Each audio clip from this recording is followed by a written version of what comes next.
નમસ્કાર 24 ન્યૂઝ ગુજરાતમાં આપનું સ્વાગત છે। સૌથી પહેલા જોઈએ આજના બ્રેકિંગ ન્યૂઝ। રાજ્યમાં વાવથરાદમાં ખાનગી વીજ લાઈનો મુદ્દે 4 ગણું વળતરની માંગ, જિલ્લા કોંગ્રેસ સમિતિની કલેક્ટરને રજૂઆત। વાવથરાદ જિલ્લામાં પસાર થતી હાઈ પાવર ખાનગી વીજ લાઈનો મામલે બનાસકાંઠા જિલ્લા કોંગ્રેસ સમિતિએ જિલ્લા કલેક્ટરને લેખિત રજૂઆત કરી ખેડૂતોના હક્કોના રક્ષણની માંગણી કરી છે। જિલ્લા કોંગ્રેસ સમિતિના પ્રમુખ ગુલાબસિંહ રાજપૂતે જણાવ્યું હતું કે જિલ્લામાં 440 કેવી અને 765 કેવી જેવી ઉચ્ચ ક્ષમતાવાળી વીજ લાઈનો ખાનગી કંપનીઓના હિત માટે પસાર કરવામાં આવી રહી છે। ખેડૂતોની સહમતિ વિના ખેતરોમાં વીજ ટાવર અને પોલ ઉભા કરવામાં આવી રહ્યા છે, જે મિલકત હક્કોનું ઉલ્લંઘન ગણાય છે। રજૂઆતમાં આક્ષેપ કરવામાં આવ્યો છે કે 1885ના ટેલિગ્રાફ એક્ટ અને 2003ના ઇલેક્ટ્રિસિટી એક્ટ મુજબ નોટિસ અપાઈ રહી છે, પરંતુ વળતર જંત્રી દરે ગણતરીની કરી ઓછું અપાઈ રહ્યું છે।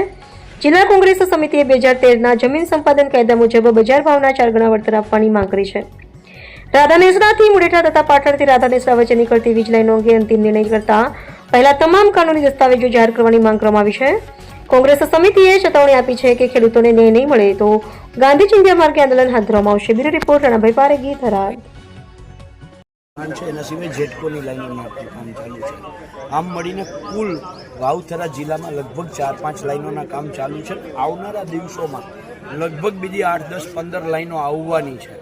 ત્યારે સૌથી મોટો પ્રશ્ન એ છે કે કોઈ પણ લાઈન જ્યારે નીકળે ત્યારે એની પહેલાં જાહેરાત આપવી પડે, જાહેરાત આપ્યા પછી જાહેરનામું કરવું પડે, જાહેરનામું કર્યા પછી ખેડૂતને નોટિસ આપવી પડે, ખેડૂતને નોટિસ આપ્યા પછી એ ખેડૂત જો ના પાડે તો લવાદી તરીકે, તકરારી તરીકે કલેક્ટરમાં આવવાનું, અને કલેક્ટરમાં આવ્યા પછી કલેક્ટરે 1885ના ટેલિગ્રાફ એક્ટના કલમ 16(1) મુજબ ખેડૂતોને બોલાવવાના હોય છે।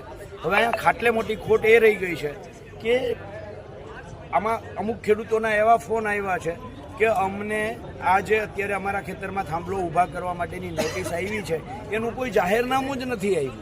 તો એઝ એ કલેક્ટર ખેડૂતને નોટિસ આપતા પહેલાં એ તો કંપની પાસેથી માગવું જોઈએ અથવા તો ચેક કરવું જોઈએ કે આ જાહેરનામું ક્યાં છે। ખેડૂતને ડાયરેક્ટ કલેક્ટર નોટિસ આપે છે। કલેક્ટર પોતે જ્યારે નોટિસ આપે છે ત્યારે કલેક્ટર ન્યાયાધીશની પ્રક્રિયા કરે છે, અને ન્યાયાધીશની પ્રક્રિયા એ હોય કે બંને પક્ષો એને સમદ્રષ્ટિ રાખી અને જે સાચો હોય અને જે ખોટો હોય એને ન્યાય કરવાનો છે। પણ કલેક્ટરે જાણે ન્યાય કરવા માટે ખેડૂતોવાળી આંખ છે એ સંપૂર્ણ બંધ કરી દીધી હોય ને કંપનીવાળી આંખ ખુલ્લી રાખી હોય। આજે 24 તારીખે જે ખેડૂતોને કલેક્ટરે પોતે બોલાવ્યા હતા, નોટિસ આપીને બોલાવ્યા હતા, એ જ ખેડૂતોને જવાબ રજૂ કરવા માટે એના પ્રતિનિધિના ભાગરૂપે અમે પણ એમાં હાજર રહી શકીએ, અને એના ભાગરૂપે આજે અમે ગુજરાત કિસાન સંઘર્ષ સમિતિના આગેવાનો આવ્યા છીએ।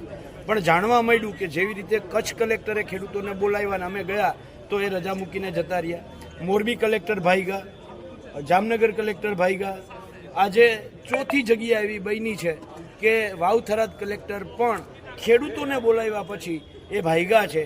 એનો અર્થ બહુ સ્પષ્ટ થાય છે કે આ સરકાર અને કલેક્ટરો ક્યાંક ને ક્યાંક કંપનીઓના ખોળામાં બેસી ગયા। પાલભાઈ, એક જગ્યાએ ખેડૂતને 14,000 મળે છે, એક જગ્યાએ 10 કરોડ મળે છે, આવું તમારું કેવું છે, કેવી રીતે બની શકે? એટલા માટે આ થાય છે કે 2013ના જમીન સંપાદનના કાયદામાં બહુ સ્પષ્ટ જોગવાઈ છે કે માર્કેટ ભાવના 4 ગણું વળતર, અને આ હું એમને એમ નથી કહેતો, રાજસ્થાન સરકારે આ બાબતની એસઓપી કરી છે।